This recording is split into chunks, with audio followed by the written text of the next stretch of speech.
take a thought that would conventionally or would ordinarily lead you towards an object. Your next summer holiday or a relationship or whatever it is. Just and follow that thought like a journey you take and allow it to take you to the object. And now take exactly the same thought again, but instead of following it, know yourself as the white page, the screen, the empty space in which the thought is appearing, but not just in which it is appearing, out of which it is made. And you stay put. You don't follow a thought. You don't go where the thought is going. You stay where you are, the empty space. And you see that this thought is a modulation of your ever-present reality. You don't go anywhere. In other words, you don't follow the thought. It is just a modulation of the silent space that you are. You don't go where the thought seems to be going.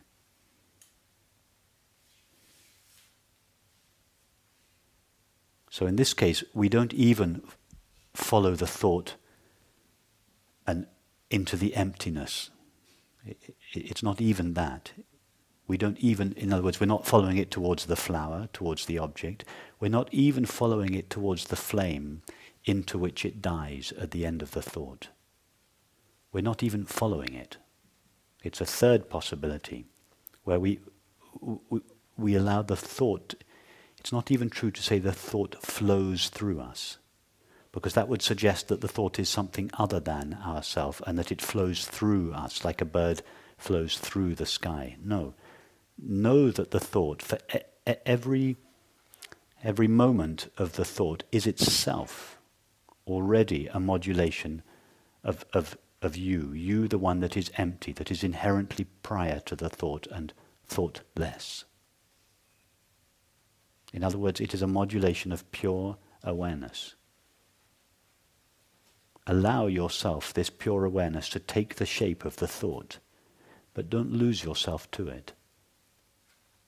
Don't forget or overlook that you are this emptiness, thoughtless emptiness.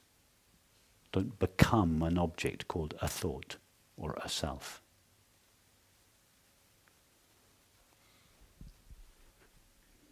So it's possible to be an intellectual and not be caught in one's thoughts. To be a true intellectual means not to be caught in your thoughts. Yes. To be a pseudo-intellectual means to be caught in your thoughts, to be infatuated with your thoughts. Yes. The word intellectual means to read between the lines. The real intellectual reads between the lines, not the lines. It is to see the space between the words rather than to be infatuated with the words. That's what we do here. We see the white paper, not the words. Or rather, we see the words, but we see the words as a modulation of the space between them. So it's not just the space between the words, it's not the space behind the words, but that space, although we may find it first between the words and behind the words. But that's only halfway. Here we go further. We see that the words themselves are made out of the space that we previously found between them or behind them. That is to be a true intellectual.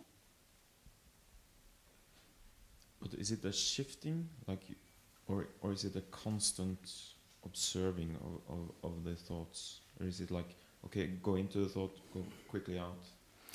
Okay, it's like, to begin with, it seems to be a shifting. Like, first of all, we're watching a movie.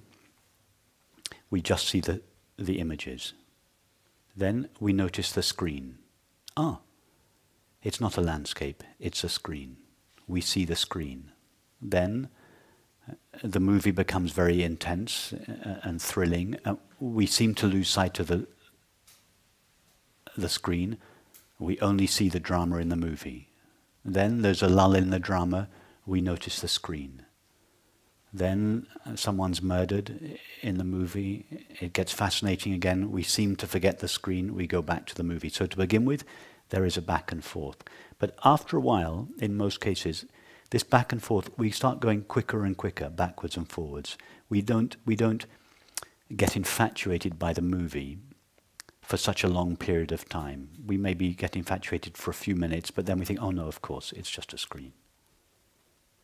So this back and forth gets quicker and quicker until the end, the back and forthness of the experience seems to dissolve. You get tired of going from one thing to another and back and forth. You realize, no, I don't need to go back and forth.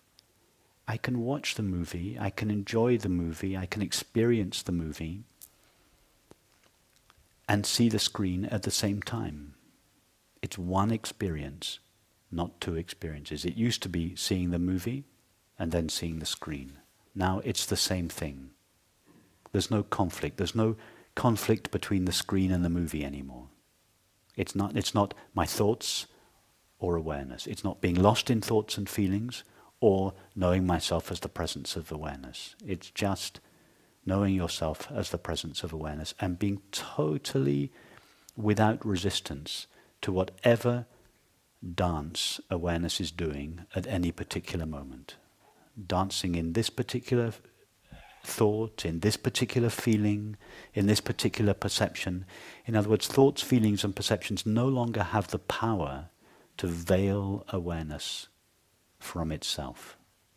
So we stop negotiating thoughts and feelings, that they're not a problem anymore. Even the most difficult feelings are no longer a hindrance or a veiling of what we are. We just abide as we are and allow what we are to take the shape of the full, colourful spectrum of experience, the wonderful parts and the awful parts and everything in between. So yes, there's less and less back and forth as time goes on.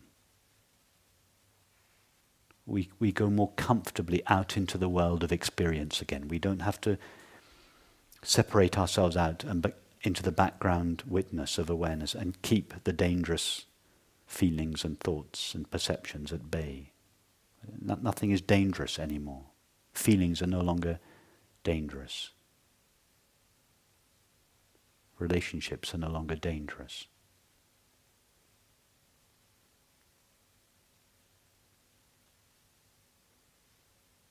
It's a sort of ease with experience develops, where we can experience it totally fully, without resistance, totally open in relationships and situations, but we don't lose ourselves to an object anymore.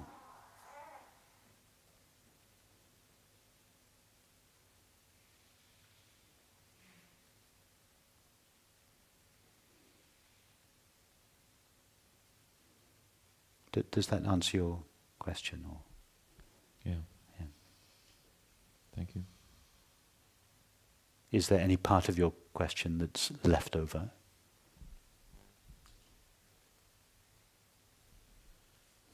Well, maybe there seems to be this difference between feelings and thoughts, for instance, for me. Like, it's much easier to be lost in thought than to when I observe my feelings. That's easy. I mean, I can stay not identified with any part of that for quite long. But when I follow a thought, when I think a thought, then I seem to be one with that in a way. Yeah. Very easily. Yes. So just to begin with, you do the back and forth with your thoughts, noticing from time to time, oh, I'm the space through which this thought is flowing. Then you get lost in the thought again. But then as this back and forth goes on, see that actually during the thought itself, you never really go to the place that your thought is going to. Thought is always going somewhere, almost always either into a past or a future. but you never actually take the journey with your thoughts. They journey in you, but you don't journey in them. You don't need to stop the thoughts going into the past and the future. That's the nature of thoughts. They do that. It's fine. Let them do that. But you don't go with them. You don't share their destiny.